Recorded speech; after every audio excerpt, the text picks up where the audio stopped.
Good afternoon. First and foremost, let me just say this. It was an amazing 10 years having the opportunity to work for the Chiefs organization. So it goes without saying, I'd like to thank Clark Hunt and the whole entire Hunt family. I'd love to thank Mark Donovan, our team president with the Kansas City Chiefs, Brett Veach and his staff, and of course, Coach Reed.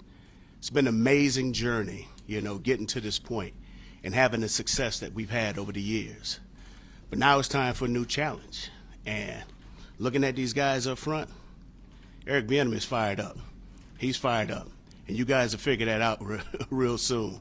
Why Washington? What appealed to you? What appealed about this job to you? Why not Washington? Look at all the talent. Look at the players that they have, okay? Look at the guys that they have on defense. So I'm excited about this opportunity. I've known Coach Ron now since 1999. So relationships mean something. I've known Coach Mayhew for a number of years, and that means something. I've known Mr. Stokes for a number of years. And so I have no doubt about what they're building here. Obviously, they went to the playoffs in the previous year. So they were basically real close this year of going. So I have never, ever backed down from a challenge. So I'm embracing this challenge. I'm fired up. I'm excited. I'm excited when it's time to start talking ball with these guys, to start getting to work. But when it's all said and done with, why not Washington? And did you feel like if you wanted to elevate to being a head coach one day that you had to make this kind of a move to kind of put your own full stamp on an offense? Being a head coach right now is not in my thought process. Right now, here's what I'm focused on. I'm focusing on being the best coach that I can be today, okay? The rest of everything else will take care of itself starting tomorrow. I live in the moment, okay? So I got to be implanted, and Nikki know exactly what I'm about to say. I got to be where my feet are. So right now, my feet are planted right here. And a lot was made maybe about how Andy called the plays in Kansas City. What was your role necessarily? But here, you're going to be the main guy. How do you anticipate that, and do you think that is going to be a challenge, or is that something you're really ready for? Fired up for it, bro. Fired up and excited. Coach, you've gone through numerous interview processes over the years for various jobs. It didn't work out. How much is that serving as a motivator for you to prove those naysayers wrong, those doubters wrong, that you can be a head coach down the road and lead an offense? So, and I'll keep saying this, right now I'm the offensive coordinator of the Washington Commanders. Okay, being a head coach, that's something, if that's to happen, it'll take care of itself. We've had a great deal of success. We've won, 5 straight AFC championship games, 3 out of 4 Super Bowls, 2 out of those we won. So being a head coach right now, it hasn't happened. It's not anything that's going to impact me moving forward, because the only thing I need to be concerned with, it's what's important today. Today, I got to be the best person that I can be. I got to be the best coach that I can be. And on top of that, I got to get these guys in this building to learn to trust me, to get to know me, but also understanding what the term accountability means. And so I have to be accountable to these men. All right, so all that stuff about being a head coach, we could talk about that next year sometime. Right now, I'm focused on the job at hand. What was it going to need to be, I guess, for you to leave Kansas City, a place that you had so much success? What kind of deal was it going to have to be, whether it's the play calling, to leave such a great situation that you seem to be in? So I'll say this. In 10 years, we've had a great deal of success, all right? For the past 5 years I've been the offensive coordinator, we've had a great deal of success. It's been 10 years. I was blessed and fortunate to have that opportunity and share that space with some amazing people, okay? But one thing in this profession you learn, comfort is the enemy of progress, okay? So when it's all said and done with, I don't like being comfortable. So I'm about accepting challenges and moving forward. So this presents a challenge to me, all right? Also, it presents a challenge to come and work with such a great head coach and a head man. But on top of that, I'm willing to embrace this journey, okay? And my job is to embrace this journey with the people that are in this building right now, okay? Embrace this journey with Mr. Wright, with Mr. Mayhew, with Mr. Rivera, all right, and Mr. Stokes, wherever he is. And there's a great deal of coaches on this staff. We're going to embrace this journey together, and we're going to make it happen. We're going to have some good days. We're going to have some bad days. But you know what? That ain't going to change our behavior. That ain't going to change our focus. And that's not going to change our determination.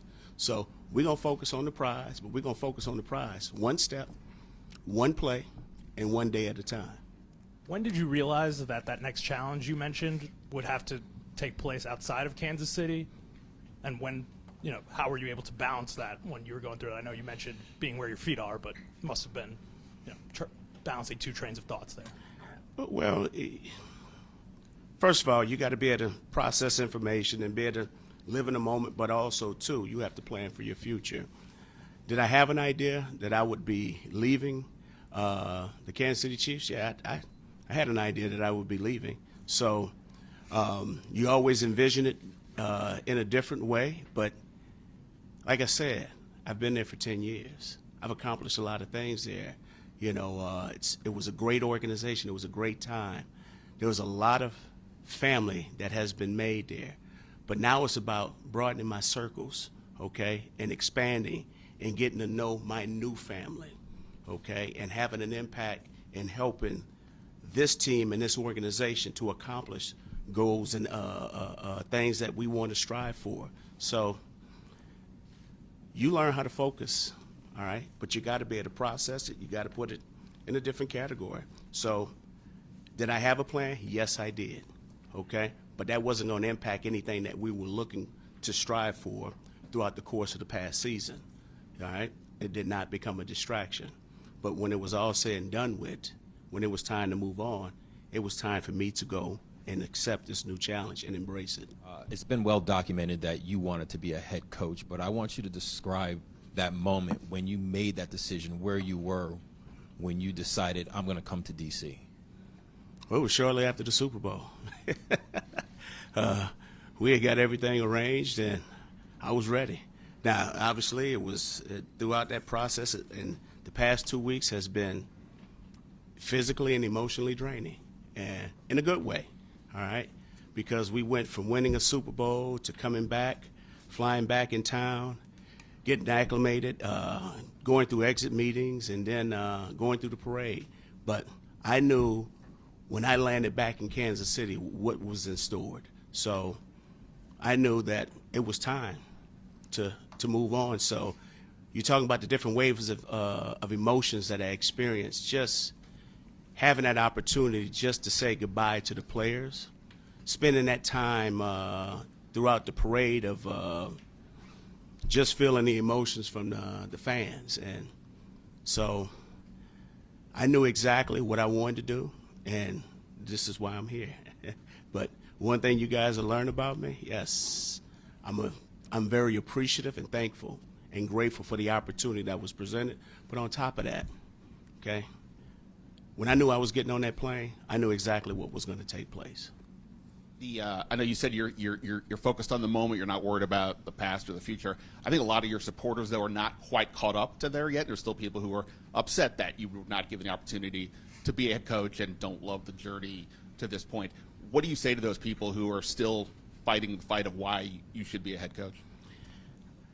Well, I'll say this, and kudos to them, and everybody's entitled to their own stance and their own positioning. My job is to eliminate all the distractions, okay? My focus right now is here and now. I can't worry about the things I can't control. The only thing I can worry about right now is taking care of the business at hand. That's handling this press conference. After this press conference, we're going to keep it moving. We're going to start getting to some football stuff. The rest of everything else, as far as this journey is concerned, that will take care of itself along the line. Thank you. Andy Reid being one of those people who's been one of your supporters, what did Andy and Patrick Mahomes do to kind of make you a better coach and put you in position to succeed here? Well, my relationship with Coach Reid goes back a number of years. It goes back to when he was recruiting,